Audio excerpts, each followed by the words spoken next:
चलिए आज हम सॉल्व करेंगे साइंस का chapter 4 national resources and Indian heritage. तो इंडियन हेरिटेज सोच के आपको ऐसा ना लगे कि ये सोशल का सब्जेक्ट है, तो ये सोशल का सब्जेक्ट नहीं है। तो इसमें हम पढ़ने वाले हैं, इससे जो रिलेटेड क्वेश्चन है वो है एटमॉस्फेयर से रिलेटेड क्वेश्चन होंगे, purification of water, forest, properties of air water and soil, rocks and minerals and Indian heritage. तो वन बाय वन हम ये सारी चीज़ें पढ़ेंगे और इसके क्वेश्चन पेपर मतलब ये इसके जो क्वेश्चंस दिए हुए हैं उसे हम जो उसका रिलेटेड ऑप्शन है उसके साथ हम इसे सॉल्व करेंगे। तो सबसे पहले बढ़ते हैं क्वेश्चन नंबर 1 पे। अगर मान लीजिए कि आपको तब भी बहुत सारे क्वेश्चन समझ में नहीं आते हैं या फिर आप इस चैप्टर से रिलेटेड डिटेल में पढ़ना चाहते हैं, तो आपकी टेक्स्ट बुक में एटमॉस्फेयर से related, purification of water, properties of air ये ऑलरेडी दी गई है, उससे रिलेटेड ही ये ओलंपियाड का पोर्शन बनाया जाता है, तो आप उसमें जाके गो थ्रू कर सकते हैं। Okay, the given picture shows that air dash. तो यहाँ पे देखिए एक रूम दिखाया गया है और उसमें आपको दिखाया गया है एक कवर्ड विंडो है जिसमें एक होल है और जहाँ से सनलाइट अंदर आ रही है, मतलब लाइट अंदर आ रही है और ये डार्क रूम है। ओके, तो यहाँ पे आपको आंसर पूछा है has mass, occupy space, contain dust और गिव शेप टू थिंग्स। तो इससे आपको क्या समझ में आता है? तो इसका सही आंसर होगा 1 का सही आंसर होगा नंबर सी, ऑप्शन नंबर सी।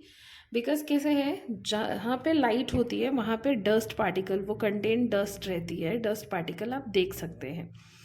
तो the given picture shows that air contain dust. Okay, अब यहाँ पे देखिए क्वेश्चन नंबर 2 पूछ रहा है। क्वेश्चन नंबर 2 है select the correct statement regarding natural resources. तो ऑप्शन है they can never be exhausted, they are obtained from soil only, wind energy is renewable natural resources, none of this. तो उसका सही answer होगा number C, because wind energy is a renewable resources. तो यहाँ पे देखिए question number 3 दिया हुआ है, तो मैं आपको क्वेश्चन नंबर 3 दिखा देती हूँ। Select the correct match. तो यहाँ पे आपको इंडियन क्लासिकल डांस फॉर्म दिया गया है और प्लेस ऑफ ओरिजिन मतलब कहाँ से वो आते हैं, कहाँ से बिलोंग करते हैं या कहाँ से वो मतलब स्टार्ट हुआ है उसके बारे में पूछा गया है। तो आपको यहाँ पे क्या करना है, मैच करना है। जैसे कि यहाँ पे देखिए भरतनाट्यम जो है वो कहाँ से बिलोंग करती है, कुचिपुड़ी कहाँ से बिलोंग करती है, कथकली कहाँ से बिलोंग करती है एंड ओडिसी कहाँ से बिलोंग करती है। तो आपको क्या करना है, ये जो इसके करेक्ट आंसर होंगे उसे आपको टिक आउट करना है। तो कुचिपुड़ी, यहाँ पे देखिए भरतनाट्यम जो है वो तमिलनाडु से बिलोंग करती है, कुचिपुड़ी जो है वो मध्य प्रदेश से बिलोंग नहीं करती है, कथकली जो है वो भी उड़ीसा से बिलोंग नहीं करती है एंड ओडिसी जो है वो उड़ीसा से बिलोंग करती है। तो इसका सही आंसर होगा नंबर ए। आपको करेक्ट मैच को टिक मार्क करना है। ओके, अब क्वेश्चन नंबर 4 देखिए, in dash we leave a mixture in a jar undistributed for some time so that impurity gets settled at the bottom. Clear water is then slowly poured into the another jar. This is called, तो इसे हम क्या कहेंगे, एक mixture है जिसमें बहुत सारे मतलब डस्ट है तो अगर आप उस जार में पानी है और उसमें कचरा है तो आप उस जार के पानी को अगर सेटल डाउन होने दोगे, थोड़ी देर के लिए रख दोगे, तो क्या होता है, कचरे जो होते हैं वो नीचे सेटल हो जाते हैं और ऊपर के जो प्लेन वाटर है या फिर जो साफ पानी है उसे दूसरे कंटेनर में निकाल लिया जाता है। तो उस प्रोसेस को आप क्या कहेंगे, सेडिमेंटेशन फिल्ट्रेशन कहेंगे या डिकैंटेशन इवापोरेशन कहेंगे या सेडिमेंटेशन डिकैंटेशन कहेंगे या कंडेंसेशन फिल्ट्रेशन कहेंगे। तो हम उसे कहेंगे sedimentation decantation. This will be the correct answer. Okay, question number 5 देख लेते हैं। Soil is form from rocks by the process of dash that occur due to the effect of dash dash etcetera. Select the option that will correctly complete the given sentence. तो ये जो fill in the blanks है आपको इसे correctly fill up करना है। तो option में दिए गए हैं erosion, temperature and wind, erosion micro organism water, weathering, erosion, pollution और वेदरिंग वाटर विंड। तो इसका सही आंसर होगा number D, option number D will be the correct answer. देखिए, soil is formed from the rocks by the process of weathering, okay, that occurs due to the effect of water, wind, etc. तो rocks जो है वो छोटे छोटे pieces में कब टूटते हैं और सॉइल में कन्वर्ट होते हैं, जब उन पे वाटर, विंड, इसके प्रेशर्स आते हैं तब। क्वेश्चन नंबर 6 देख लेते हैं। क्वेश्चन नंबर 6 है, dash is the organic component, dash is the organic component of the soil formed by the action of soil microorganism। तो उसके ऑप्शंस है gravel, humus, sand and clay. तो उसका करेक्ट आंसर होगा number B. Question number 7, question number 7 देख लेते हैं। Which of this natural resources is a source of lumber used for a building a house. तो ऑप्शंस है ores, coal, tree and grasses. तो इसका करेक्ट आंसर होगा number C. Which of this natural resources is a source of lumber used for a building a house. तो एक house बनाने के लिए हम किस चीज़ का इस्तेमाल करते हैं? ओर्स का, कोल का तो इस्तेमाल नहीं करते हैं, एंड ग्रासेस का भी इस्तेमाल नहीं करते। We use a tree. Question number 8 देख लेते हैं। What is the question number 8 is given. Question number 8 देख लेते हैं। Refer to the given figure, the rock P can be dash, the rock P can be dash. तो यहाँ पे देखिए एक जार है जिसमें पानी है और उसके ऊपर रॉक क्या हो रहा है? फ्लोट हो रहा है। तो वो बेसॉल्ट है, प्यूमाइस है, सैंडस्टोन है और शेल है।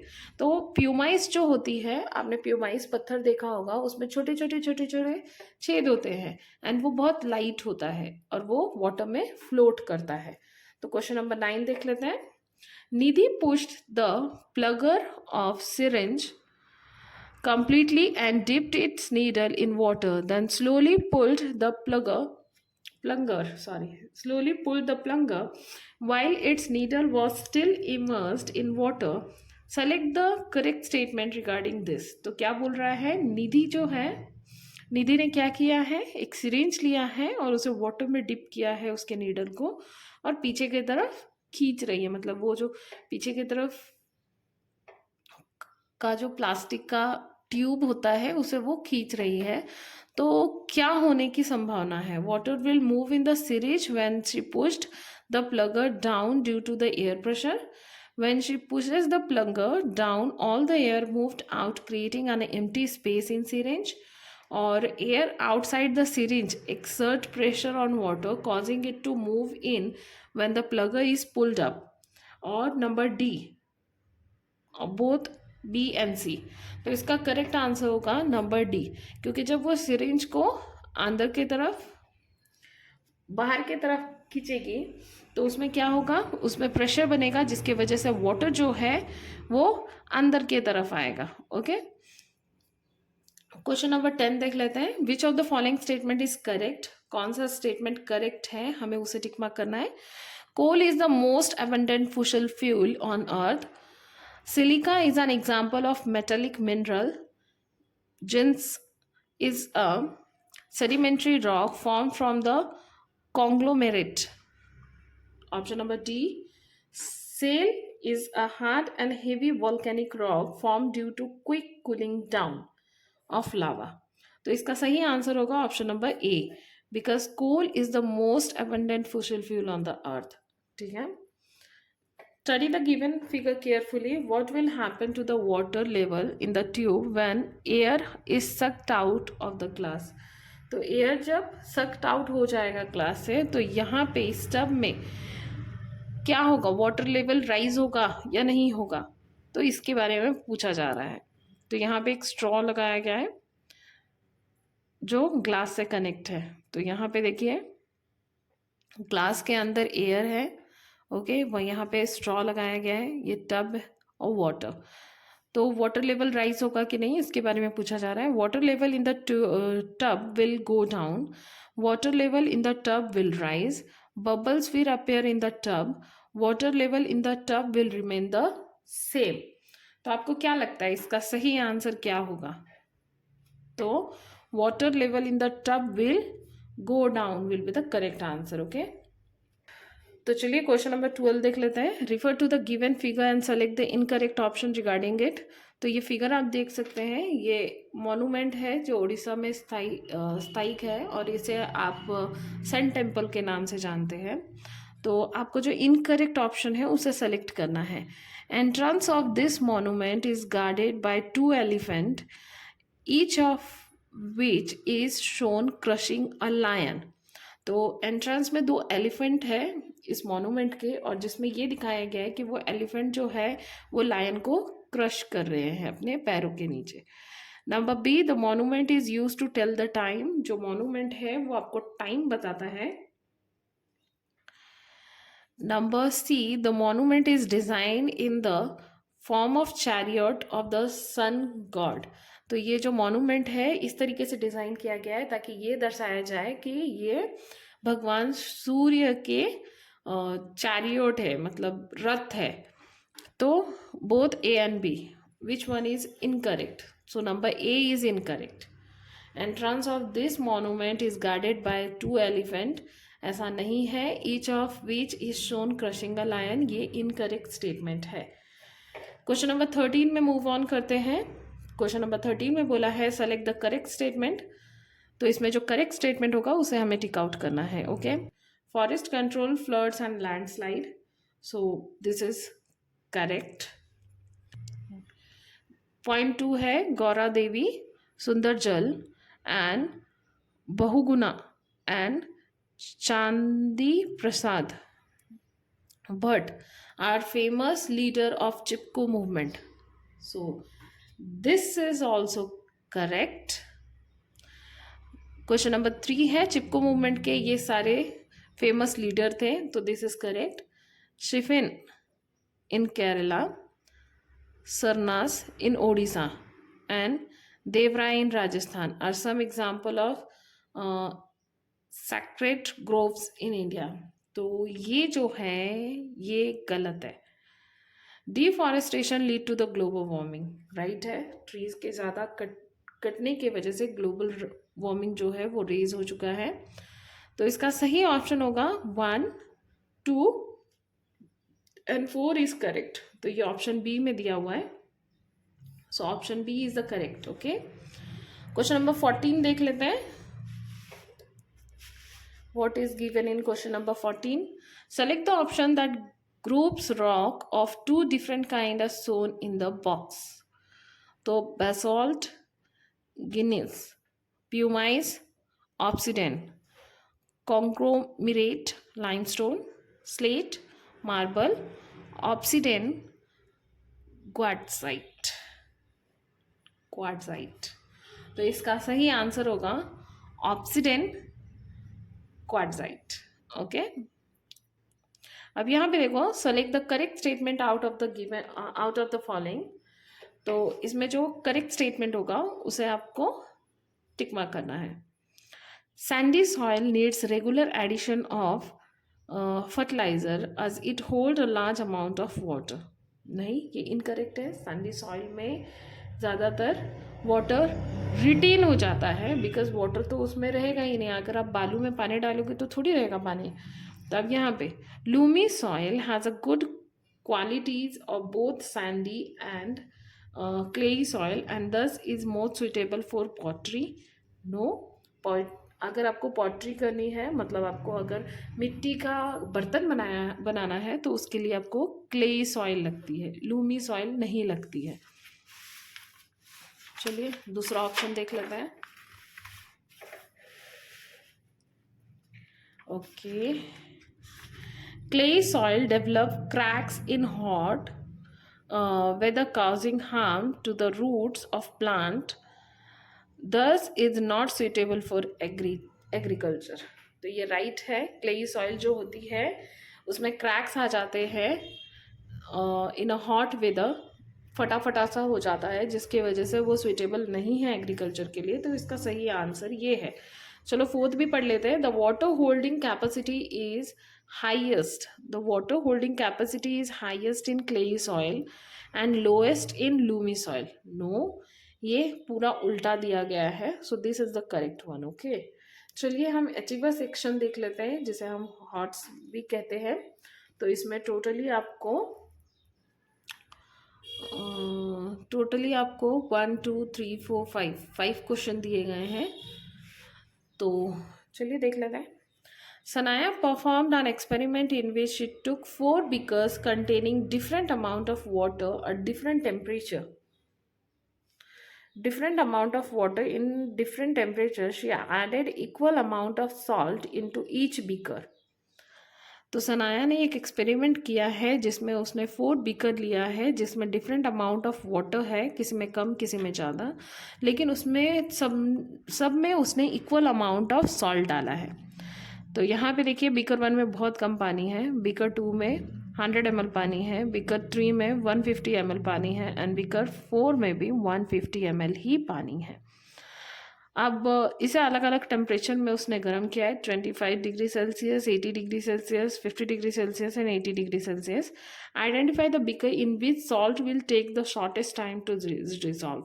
तो यहाँ पे बोला गया है किसमें नमक जो है वो बहुत जल्दी मिल जाएगा, आपको ये बताना है। तो बीकर 1, बीकर 2, बीकर 3 और बीकर 4 में तो सबसे जल्दी जो नमक है, मतलब जो सॉल्ट है, वो सबसे पहले कहाँ पे मिक्सअप होगा? बीकर 4 में। ओके, तो इसका करेक्ट आंसर होगा option number D. Take a glass and question number 17 देख लेते हैं। Okay, take a glass and fill it with water. आपको एक ग्लास लेना है और उसे फिल करना है वाटर से अप टू द ब्रीम तक, मतलब पूरे टॉप तक। Okay, make sure that there are no air bubbles, उसमें एयर बबल्स नहीं होना चाहिए। Take a thick stiff piece of cardboard and put it over the glass, और उसे ग्लास के ऊपर रख दीजिए। Place your hand over the card and quickly turn the glass upside down. Now slowly remove your hand. तो अब क्या होगा?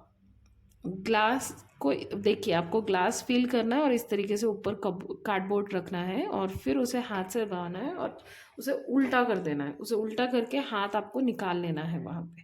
तो what does this experiment show? तो ये एक्सपेरिमेंट आपको क्या बता रहा है उसके बारे में पूछा गया है। Air occupy space, air exerts pressure, air has wait और ऑल ऑफ दिस। तो इसका सही आंसर होगा air exerts pressure. Air pressure exert करता है, इसके बारे में इसमें बताया गया है। तो क्वेश्चन नंबर 18 देख लेते हैं। Madhur fully filled a glass bottle with water, put a stopper on it and placed it upright in the freezing overnight. When he looked at in the morning, the stopper was out of the bottle and the column of the ice has emerged through the opening of the bottle. Which one of the following is the best explanation for what Madhur had observed? तो यहाँ पे क्या बोला गया है? मधुर जो है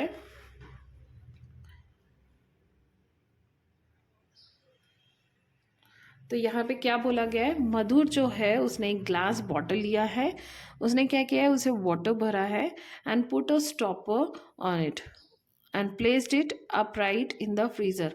उसने क्या किया है? उसमें स्टॉपर लगाया है और उसे उसने फ्रीज में रख दिया है ओवरनाइट के लिए। जब वो सुबह के टाइम में फ्रीज़र में देखता है, when he looked at in the freezer in the morning the stopper was out of the bottle. Stopper जो है वो बॉटल से आउट हो चुका है and the column of the ice जो है वो पूरे ओपनिंग तक, बॉटल ओपनिंग तक इमर्स्ड हो गया है। तो ये जो एक्सपेरिमेंट उसने किया है, इससे एक्सपेरिमेंट से हमें क्या एक्सप्लेनेशन मिलता है? The bottle has contracted when it was put in the freezer and the water could no longer fit into it, और extra water condensed from the air in the freezer and then frozen to form the column of ice. The bottle and the stopper has contracted, allowing the water to pour out and form the ice column. The volume of the water has increased when the water froze, forcing the stopper out of the bottle and forming the column of ice.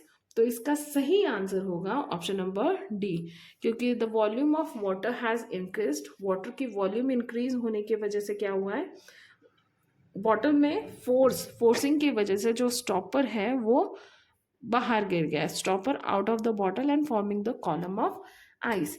चलिए question number 19 पढ़ लेते हैं। The you tube shown below is immersed in hot water. X and Y are the red ink droplets. यहाँ पे ink की droplet लगाई गई है X and Y present inside the tube. और यहाँ पे देखिए इस ट्यूब में एयर दिखाया जा रहा है और इस ट्यूब में जो है टब में हॉट वाटर है। What will you observe after some time, कुछ देर के बाद आप इसमें क्या ऑब्जर्व करेंगे। X will move upward and Y will move upward. X will move, sorry यहाँ पे बोला गया X will move downward and Y will move upward, और X will move upward and Y will move downward, और X and Y will move upward और X and Y will move downward. तो इसका सही आंसर है option number C, x and y दोनों ही upward के तरफ मूव करेंगे। चलिए लास्ट क्वेश्चन देख लेते हैं। लास्ट क्वेश्चन है, ये ग्राफ क्वेश्चन है। The graph below show the changes in temperature of a beaker of water as it subjected to various treatment. तो बीकर में जो पानी है उसके टेम्परेचर के बारे में यहाँ पे दिखाया गया है। इस साइड में टेम्परेचर है, इस तरफ आपको टाइम दिखाया गया है। तो what could have taken place at a point Q, Q में क्या हुआ होगा इसके बारे में पूछा जा रहा है। The beaker of water was keeped on the burner with a full flame. जो बीकर है वो फुल फ्लेम में मतलब रखा गया है। या ice cubes were added to the beaker of water, ice cubes add किए गए होंगे वाटर में। या some water was poured out of the beaker, या फिर वाटर जो है वो थोड़े बाहर निकाल दिए गए होंगे, या ऑल ऑफ।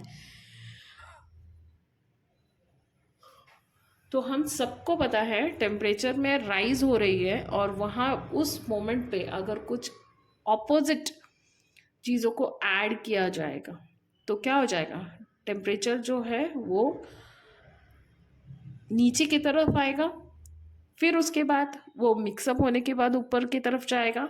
तो इसका सही ऑप्शन होगा option number B, ice cubes were added to the beaker of water. ठीक है, ऑपोजिट टेम्परेचर डालने की वजह से टेम्परेचर क्या हो गया है, डाउनवर्ड्स आ गए हैं, फिर उसके बाद वो अपवर्ड गए हैं। ठीक है, तो option B will be the correct answer. Hope आपको ये जो वीडियो है ये समझ में आया होगा। अगर इससे रिलेटेड अगर आपको कोई डाउट है तो आप मुझे कमेंट सेक्शन में लिख सकते हैं। और ये आंसर शीट है तो इसे मैं नहीं करने वाली हूँ, आप करेंगे। तो चलिए अब हम नेक्स्ट चैप्टर हम देखेंगे बाद में। तब तक के लिए stay tune and do subscribe my channel. Don't forget to like share with your friend. Okay, bye.